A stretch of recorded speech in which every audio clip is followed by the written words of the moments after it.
can listen behind Quetzal. It's pretty far.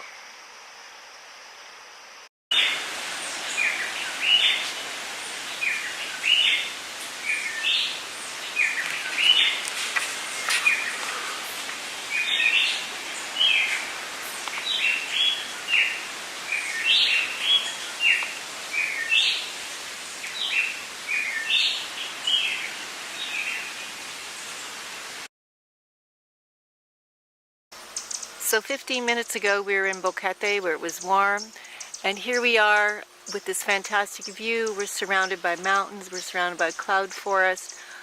It's remote. How did you find this property here? Eh bien, en arrivant par la montagne, en marchant.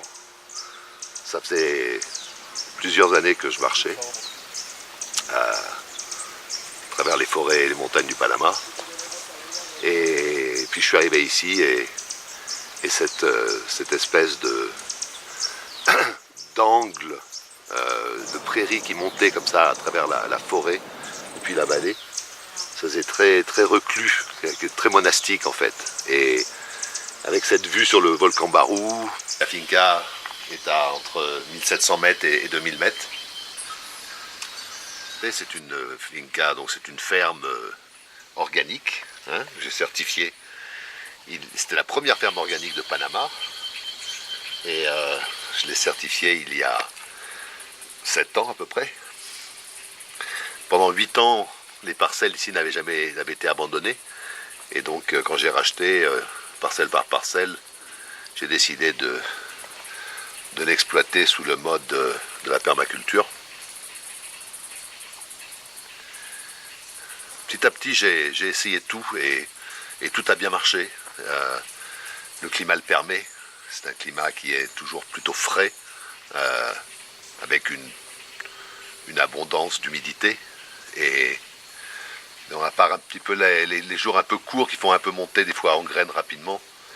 Sinon, c'est vraiment propice à toutes les cultures. Quand je suis arrivé au début ici, il n'y avait pas d'eau.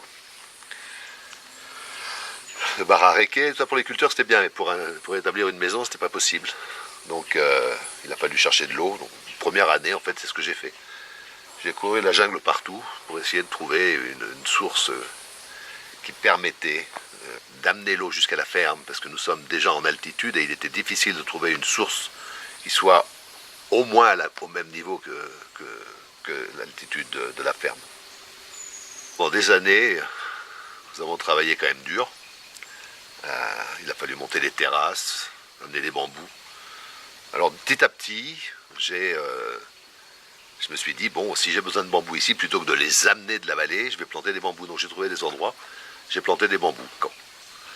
Et maintenant ils sont là, ça fait à peu près 5 ans, 6 ans que je les ai plantés. Donc maintenant on a le matériel sur place, donc on n'a aucun intrant. Tout ce dont on a besoin, on le produit à la ferme. Ici, tout est en côte. Les côtes sont très escarpées. Et donc, on a fait des terrasses. Mais en fait, ce que j'ai essayé de faire, c'est d'avoir des orties, de la consoude, toujours à proximité, de créer des biodiversités favorables autour des arbres, pour ne plus avoir à s'en occuper, en fait. Parce que sinon, on est toujours en train de porter et on s'exténue. On est complètement intégré dans le parc national de la Amistad qui se joint sur 2 pays, le Costa Rica et le Panama. C'est un grand parc national, c'est le plus grand d'Amérique centrale.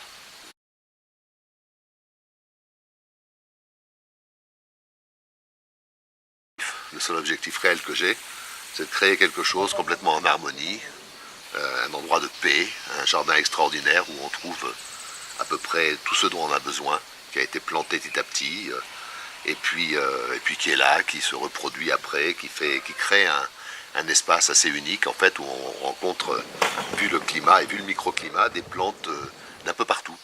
Comme j'ai décidé de ne pas ouvrir de route à l'intérieur de la ferme, simplement d'avoir une route qui arrive jusqu'à la ferme, il nous a fallu monter tout le matériel à pied, et on continue de le faire, mais tout le matériel de la maison, donc ça nous a pris 4 ans de monter cette maison. Elle a été surtout réalisée par Anaël, qui est compagnon charpentier. Et je la voulais complètement intégrée, donc on a fait un toit vert. Et c'est vrai que la maison, comme les granges en dessous, disparaissent complètement.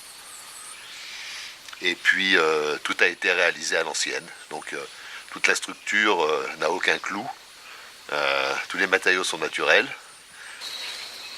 Alors qu'est-ce que c'est que le ciguois? Le ciguois, c'est un arbre qu'on trouve dans la jungle autour et qui a la particularité d'avoir des graines qui sont la nourriture des quetzals. Alors nous avons beaucoup de quetzals qui viennent durant 4-5 mois autour, là, dans la haute forest environnante. Et ils viennent notamment parce qu'il y a des ciguois. Donc j'ai décidé de mettre des ciguois tout autour de la ferme. Toujours un moment unique de planter une graine, puis de planter un arbre. Il maintient le sol aussi. Alors j'en ai planté partout, en dessous de la maison, au-dessus. Et donc comme on voit régulièrement des quetzals voler, un jour ça sera magique, puisqu'ils viendront manger autour et on pourra les observer de la terrasse de la maison. Là, on fera tout le tour de la ferme, donc on passera sur toutes les crêtes qui sont déjà dans le parc national et qui sont l'expression même de la Cloud Forest.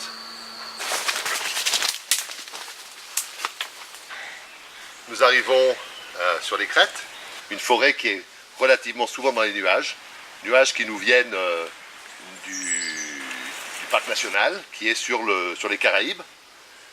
Puis quand ils peuvent passer la cordillère, ils rencontrent l'air chaud du Pacifique et immédiatement ils tombent, donc ils imprègnent la forêt d'humidité et notre ferme. Ce phénomène est appelé Barareke ici, et donc on l'a en permanence toute l'année et ça nous crée un microclimat très très bénéfique.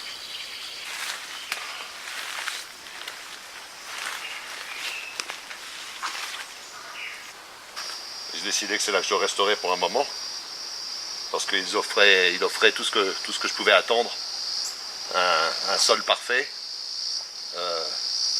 assez loin de la civilisation, un climat parfait, un microclimat parfait, des millions d'hectares de parc national, donc sauvage, autour de moi, autour de la ferme, de l'eau à volonté, venant du ciel, venant du sol,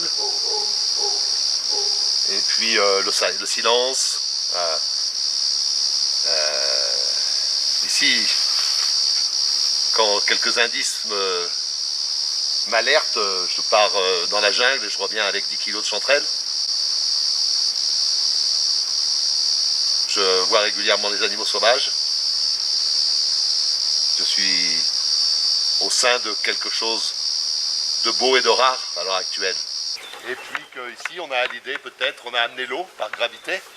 Et donc on a l'idée peut-être de mettre 3 tentes, 3 belles tentes pour recevoir du monde.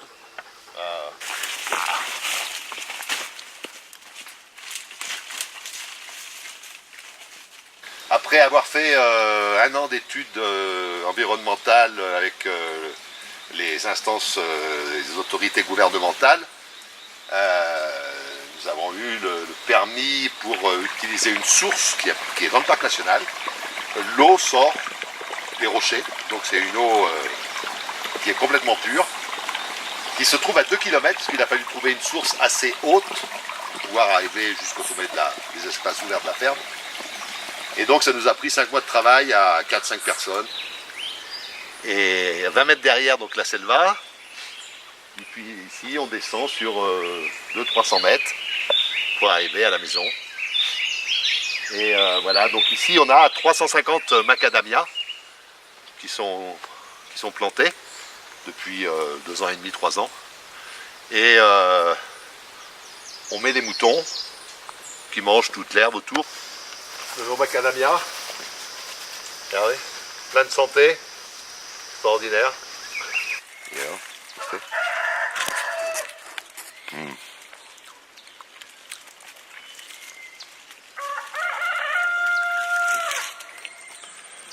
Excellent.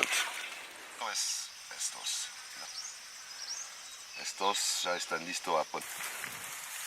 Entonces vamos a guardar las semillas. Muy bonito. Entonces podemos comer rhubarbo siempre. Es un placer aquí. Y aquí tenemos este espacio donde tenemos chile moya, tenemos